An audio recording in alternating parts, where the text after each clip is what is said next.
On November 13, 1974, 6 members of the same family were found shot to death inside a quiet home in Amityville, New York. No signs of struggle, no neighbors heard screams, and every body was found face down in bed.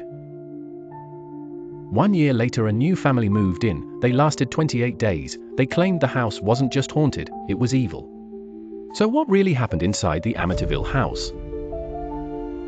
The house at 112 Ocean Avenue looked peaceful, but inside lived the DeFeo family. Ronald DeFeo Jr., the eldest son, would later walk into a bar and say, "You have to help me, I think my mother and father are shot." Police arrived at the house. Inside, they found 6 bodies: his parents, his 2 brothers and his 2 sisters. All shot with a .35 caliber rifle. All lying face down. None of them appeared to have woken up. No defensive wounds, no signs of panic. And here's what still confuses investigators: the rifle was extremely loud, yet no neighbors reported hearing gunshots. Ronald Jr. later confessed, but then he changed his story. He claimed voices in the house made him do it. 1 year later, George and Kathy Lutz bought the house. It was a bargain, $80,000, fully furnished. They knew about the murders, but they believed, a house is just a house. They moved in with their 3 children in December 1975, and almost immediately, things began to change. George would wake up every night. 3:15 a.m., the exact time the DeFeo murders were believed to have occurred. Every single night the house felt cold even when the heat was on. Kathy claimed she heard a marching band playing inside the walls. Their daughter spoke to an imaginary friend named Jody. She described Jody as a pig-like creature with glowing red eyes.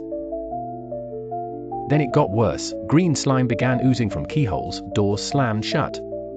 George claimed he saw Kathy levitate off the bed.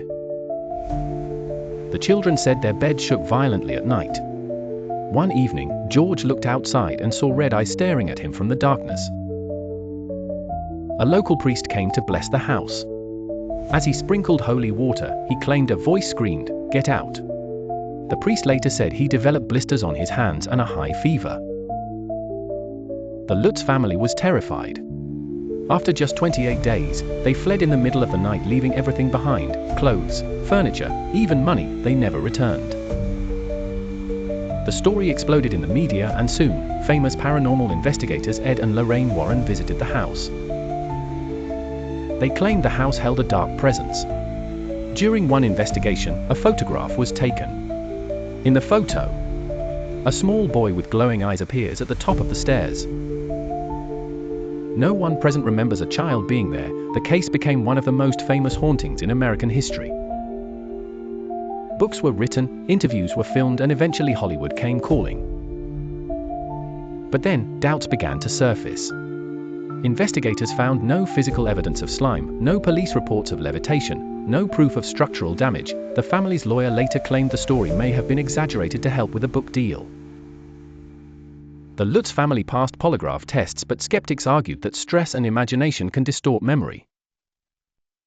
The house was later occupied by new families. They reported no paranormal activity. So what was it? Mass hysteria? Grief trauma linked to the murders? Or something science still can't explain? Why did all 6 victims remain face down? Why didn't neighbors hear gunshots?